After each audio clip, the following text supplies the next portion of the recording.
Oke. Assalamualaikum warahmatullahi wabarakatuh.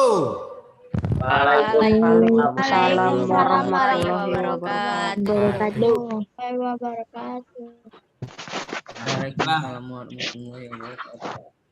Ya, terima kasih anak-anakku sekalian yang telah bergabung di Via Zoom ini.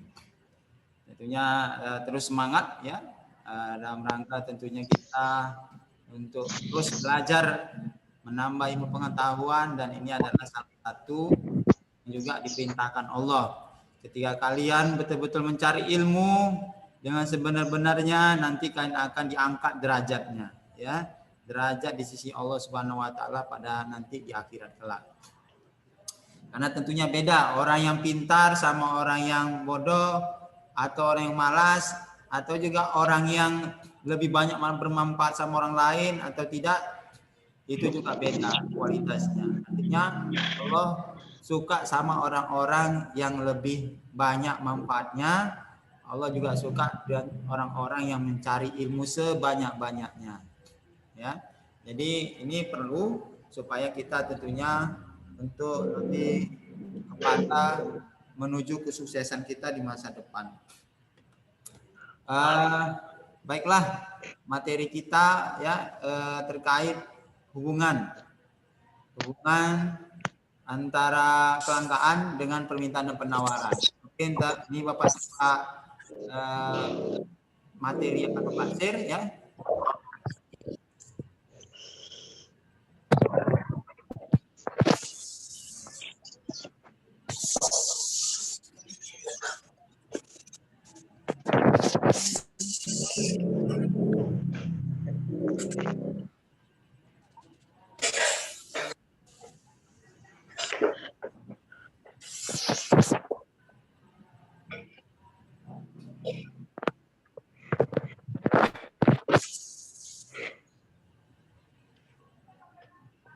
Oke, ini nampak belum?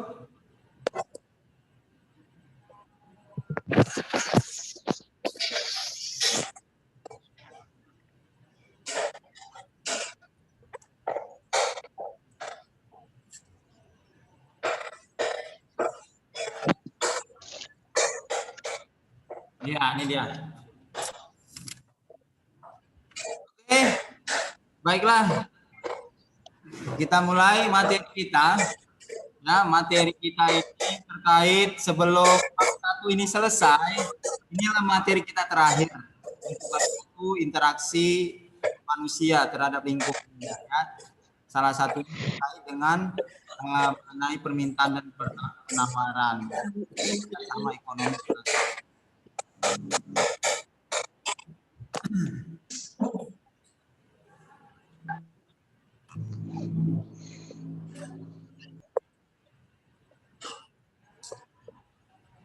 Oke, baiklah, ini hubungan antara kelangkaan dengan permintaan penawaran untuk kesejahteraan bangsa dan persatuan bangsa Indonesia. Ya, tentunya kita di dalam kehidupan kita sesuai dengan yang saya sampaikan di awal, permasalahan ekonomi adalah suatu permasalahan di mana tentunya banyaknya keinginan kita yang tidak terbatas, sementara alat pemuas kebutuhannya itu sangat terbatas. Sehingga inilah yang disebutkan dengan permasalahan ekonomi, disebut dengan istilah kelangkaan, scarcity namanya ya, bahasa asingnya. Jadi scarcity itu istilah yang dinamakan dengan kelangkaan.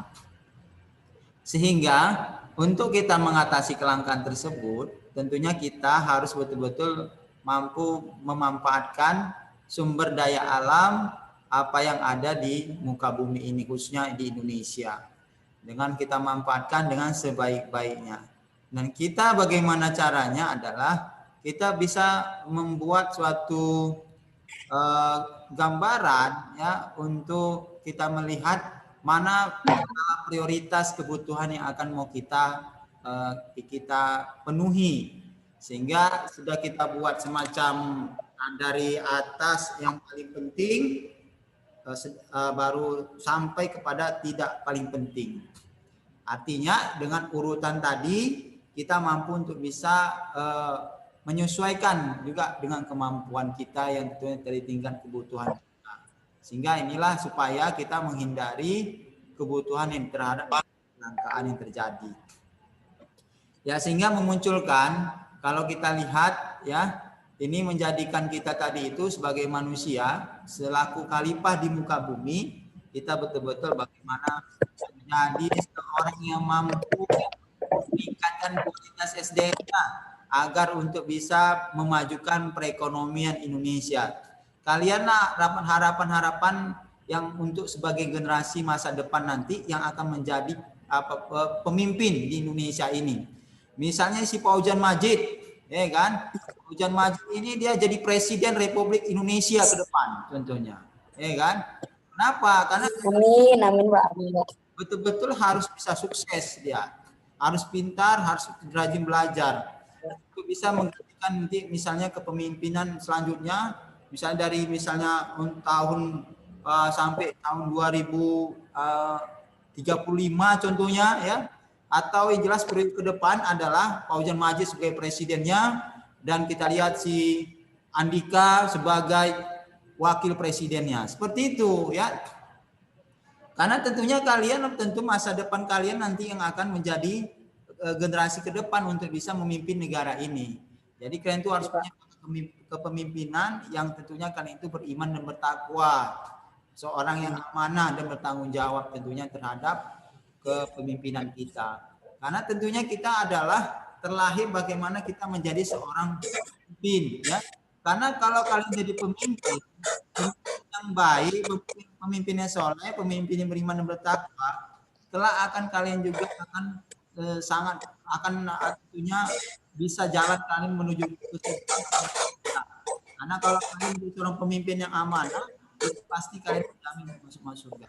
Tapi kalau nggak amanah, kembali bisa masuk neraka.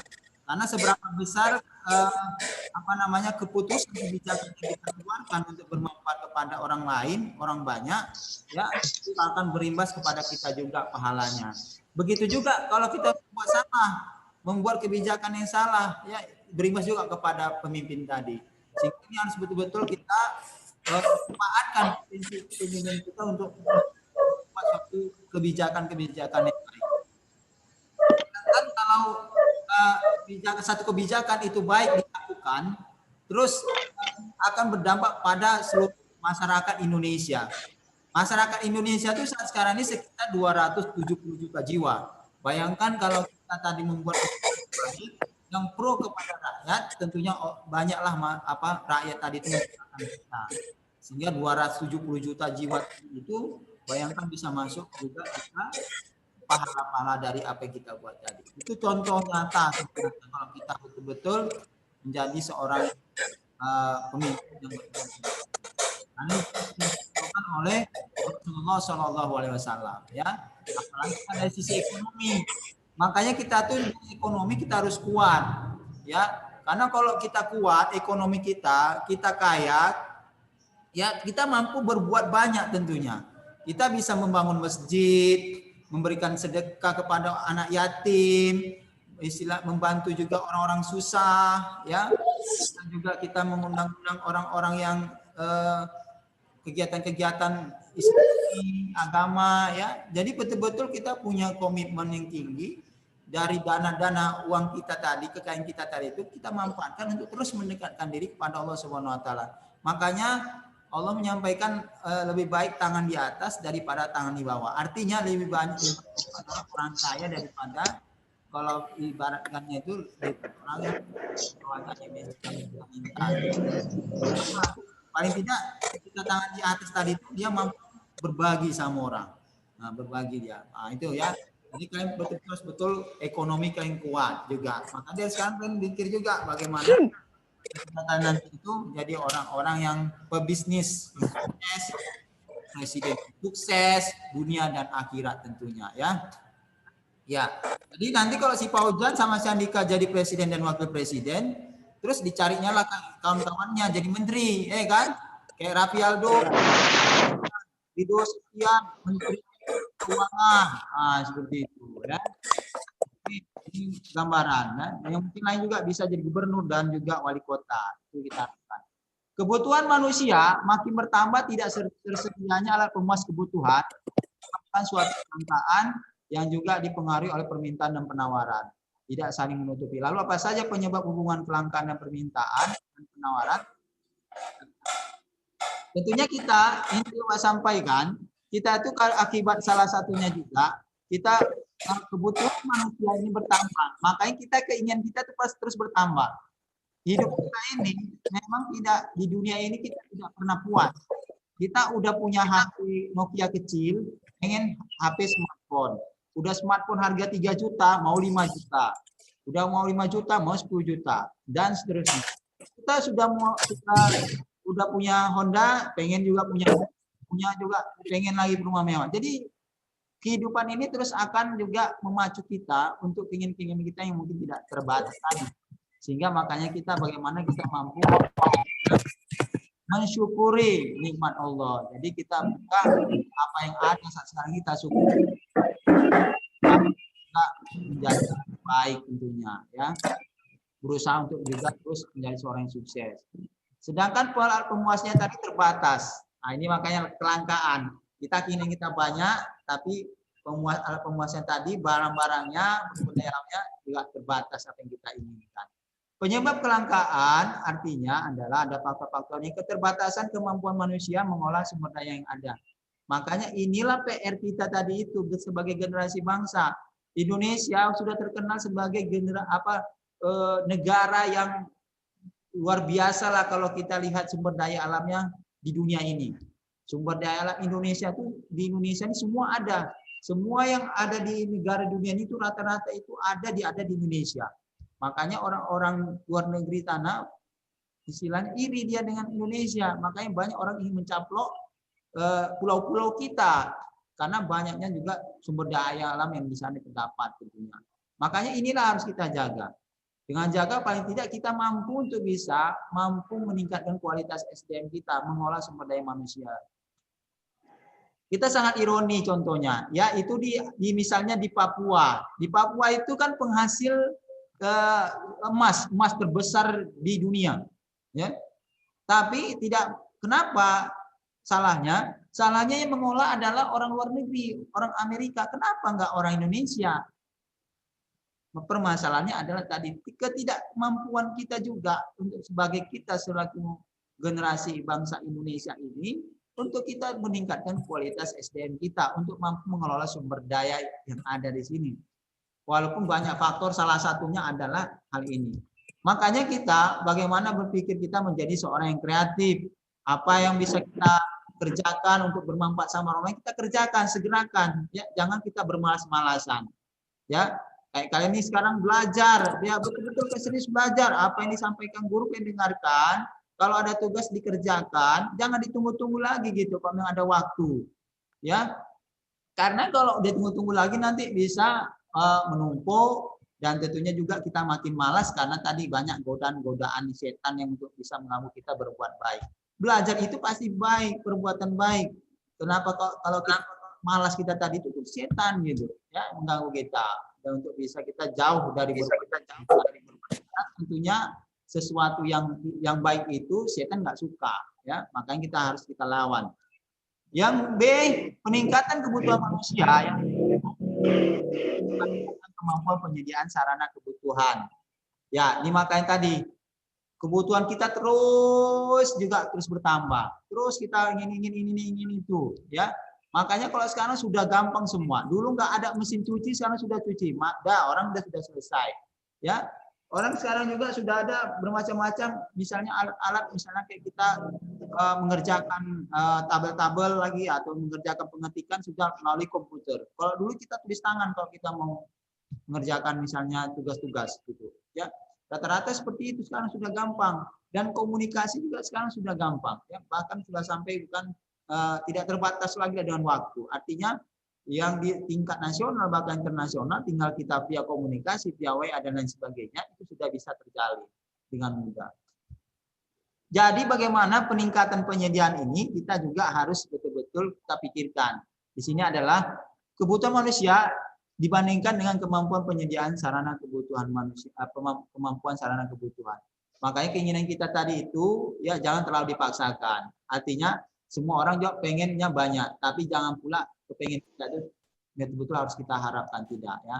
Karena tentunya keterbatasan kita, misalnya harga rumah mewah contohnya, uang kita nggak mampu untuk itu.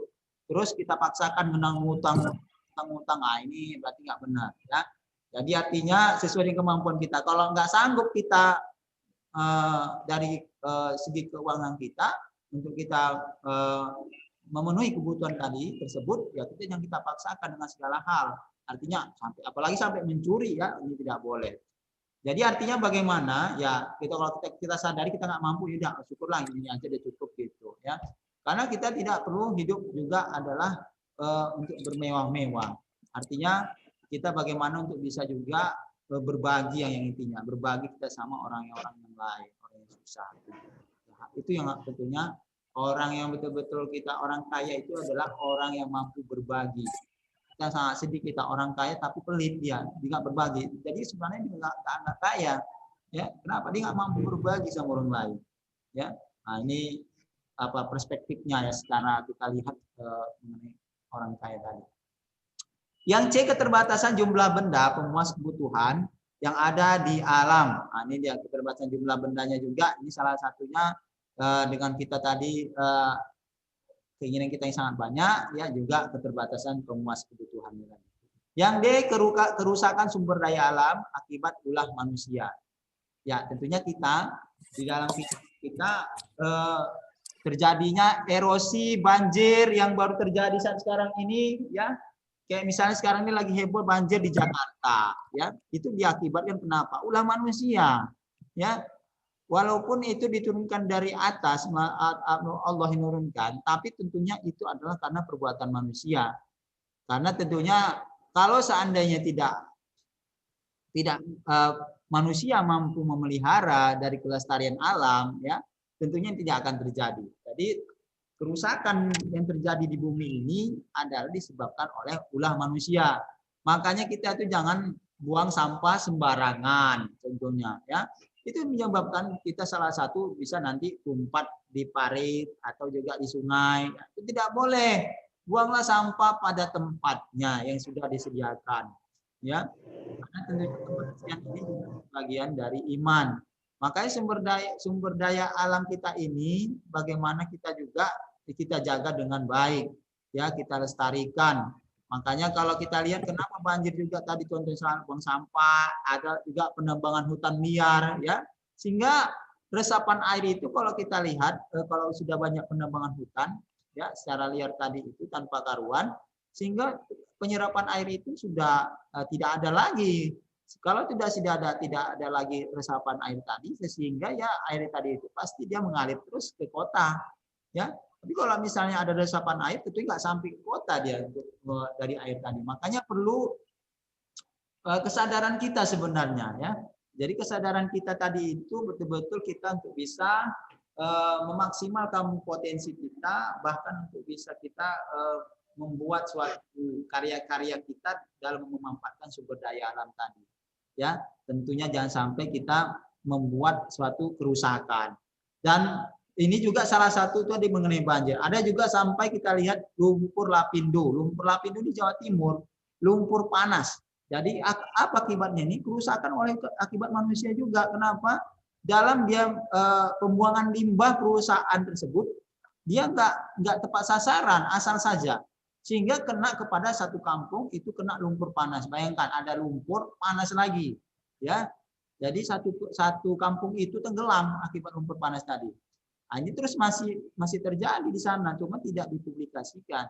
Artinya inilah tadi kita jadi pelajaran bagaimana kita betul-betul memperhatikan ya hal-hal sekitar kita agar tidak terjadinya kerusakan alam. Minimal kita dari kita sendiri bagaimana membuang sampah pada tempatnya dan tidak melakukan sesuatu yang merugikan ya baik orang lain atau juga lingkungan alam sekitarnya ya. Yang keterkaitan pasar dan distribusi. Dalam ilmu ekonomi jika distribusi tidak lancar, barang yang dijual menjadi mahal.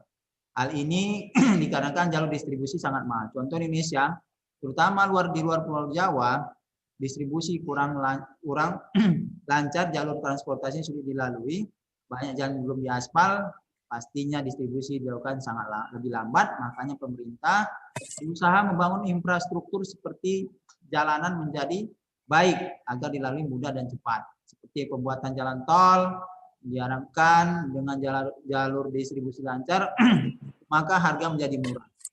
Pasar didatangi barang dengan tepat waktu dan murah. Sebaiknya masyarakat bisa membeli barang kebutuhan hidupnya dengan makmur dan sejahtera. Ini terkait distribusi pasar kita. Jadi kalau ini hal yang lumrah, harga suatu barang makanya mahal karena tentunya adalah terkait dengan jalur transportasinya. Semakin sulit dicapai, dilalui, akan semakin mahal harganya. Tapi kalau gampang pasti juga lebih murah. Sehingga kita betul-betul ya dengan tadi sudah di materi ini disampaikan bagaimana dengan membuat akses jalan yang betul-betul lancar ya, misalnya aspalnya tidak bolong-bolong ya, atau juga tadi salah satu jalan tol supaya tidak macet ya. Itu adalah salah satu solusi ya untuk bisa agar distribusi lancar tersebut dan harga juga akan semakin murah. Dan juga harga tadi itu bukan hanya sebatas ini, ada juga kalau kita lihat mungkin kalau dari segi permintaan juga semakin banyak, ini harga juga bisa menjadi mahal ya. Atau juga kalau kita lihat ada semacam permainan orang yang mungkin tidak baik ya, di saat misalnya udah tahu harga mau naik, nah itu biasa dimahalkannya juga. Contoh kayak BBM mau naik besok, nah, itu sengaja pasti mereka menahan barang tersebut ya untuk besok naik harganya. Ini banyak politis yang bisa dilakukan tentunya di dalam memang perekonomian ini juga supaya tentunya mungkin tadi terkait mahal harganya. Tapi tentunya itu adalah bagaimana kita untuk bisa memahaminya dengan baik tentunya ya. Tentunya kita jangan sampai membuat susah orang lah ya, membuat susah orang. Artinya bagaimana betul-betul perekonomian itu betul-betul berjalan dengan lancar ya, untuk bisa kita laksanakan dalam kehidupan sehari-hari. Fungsi penting pasar dan distribusi. Pasar dan distribusi fungsi penting perekonomian diantaranya ada fungsi pertukaran.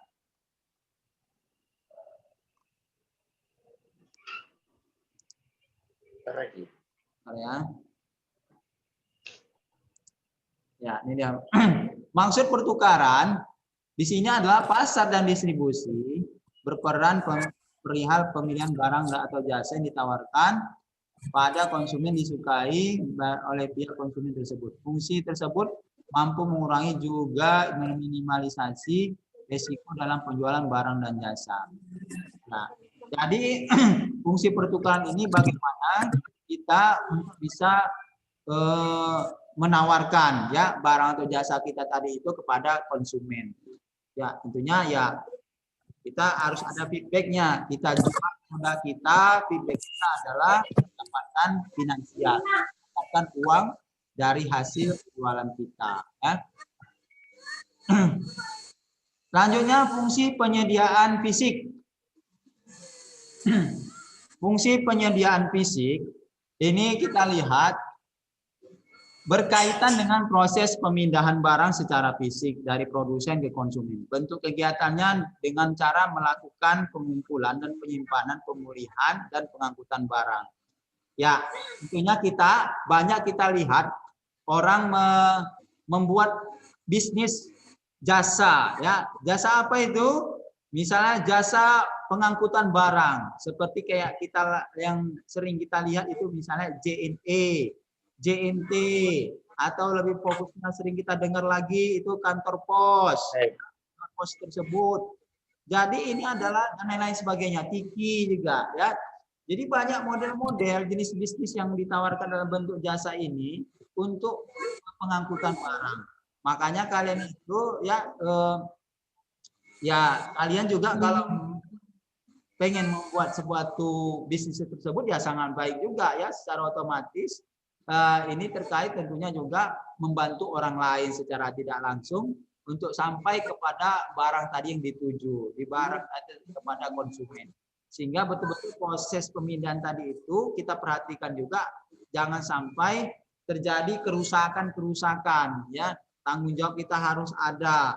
Jangan pula ini udah orang titip untuk diantarkan tapi kita ya tidak bertanggung jawab, artinya sampai mungkin dibanting-banting, nah, itu tidak boleh, ya. Tentunya adalah walaupun tidak punya kita, tapi itu sudah amanah dari yang sudah diamanahkan dari konsumen kita untuk dijaga dengan baik supaya sampai juga kepada konsumen tujuan tadi itu fisik barang yang sesuai dengan apa yang diharapkan tentunya, ya. Ini tentunya tanggung jawab kita.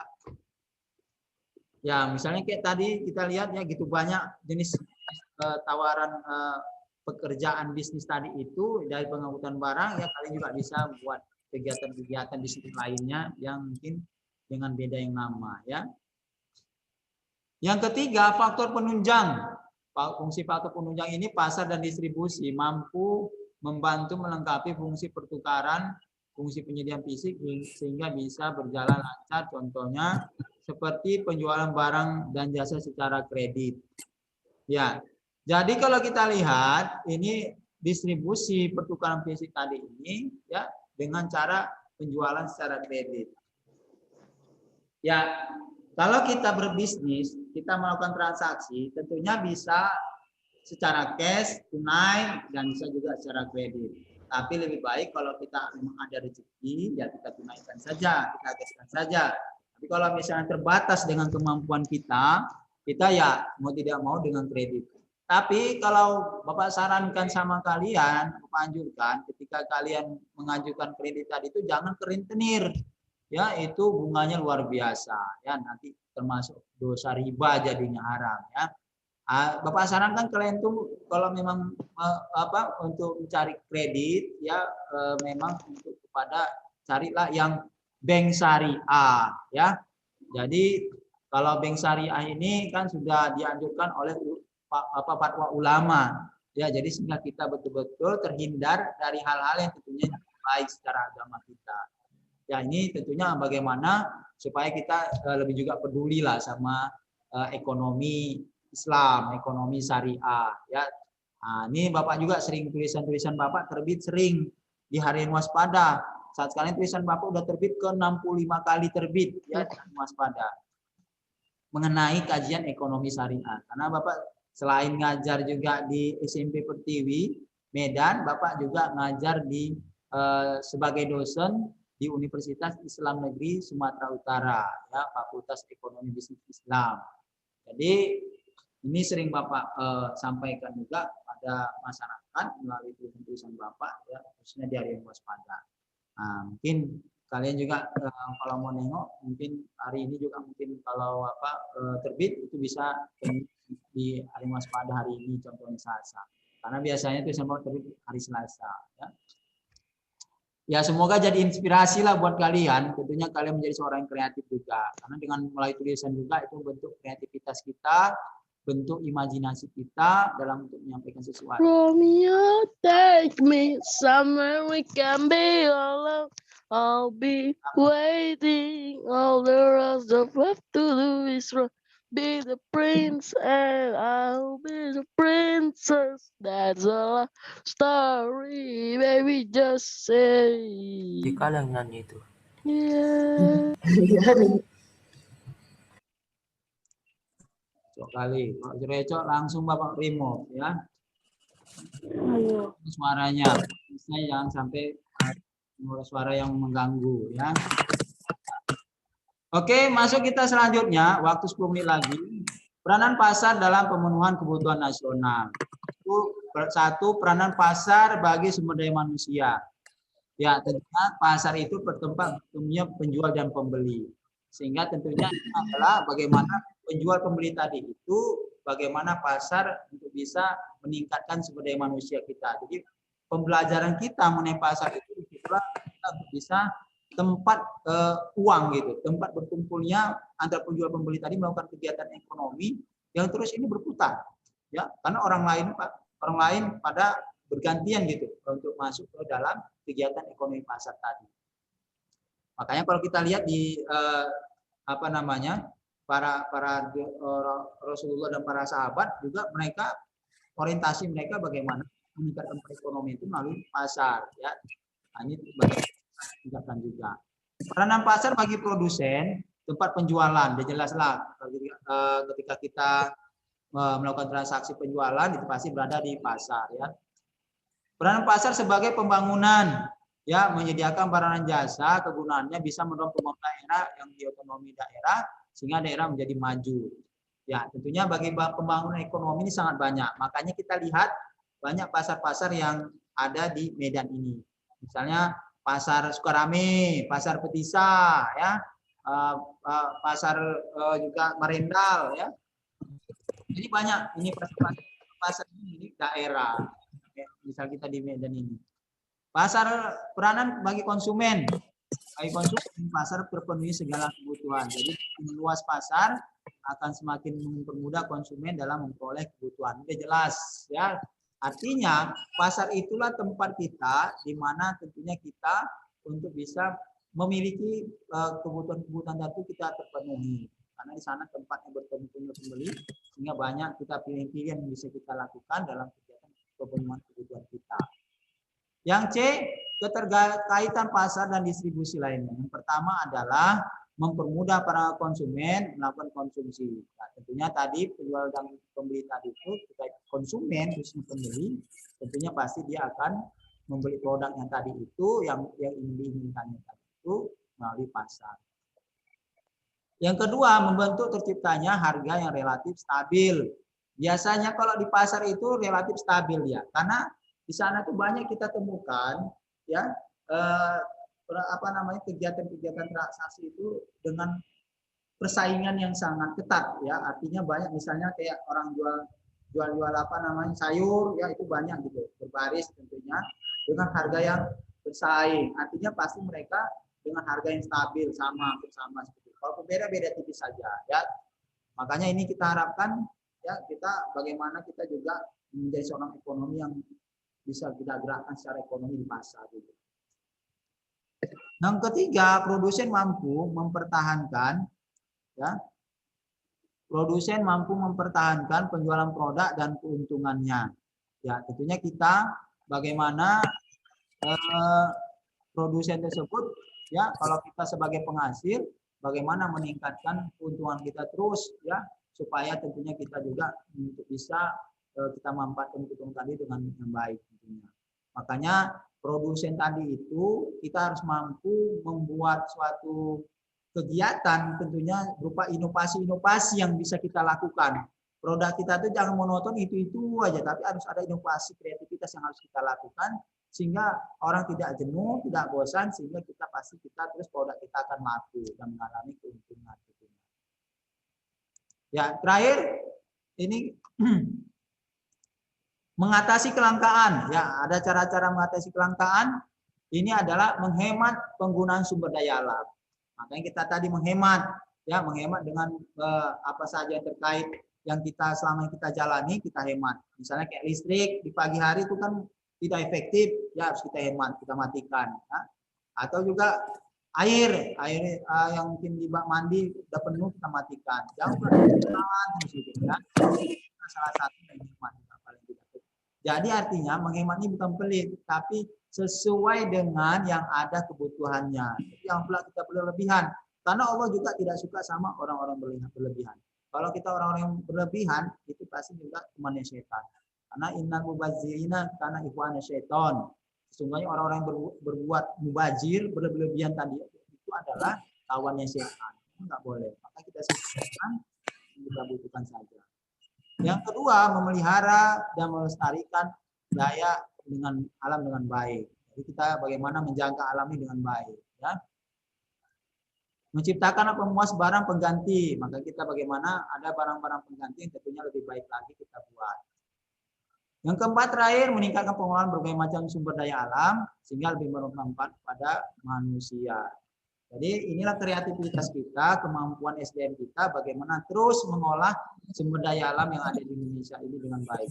Jadi Kalau kalian punya ide kreatif kalian tunjukkan ya. Kalau itu selama yang baik, kalian lakukan. Tapi kalau nggak baik jangan gitu. Ya.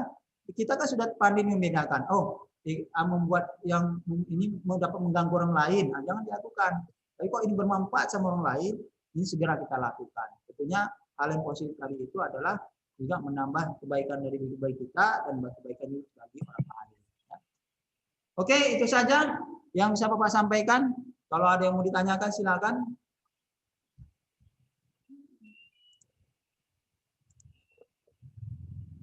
Nggak ada, Pak.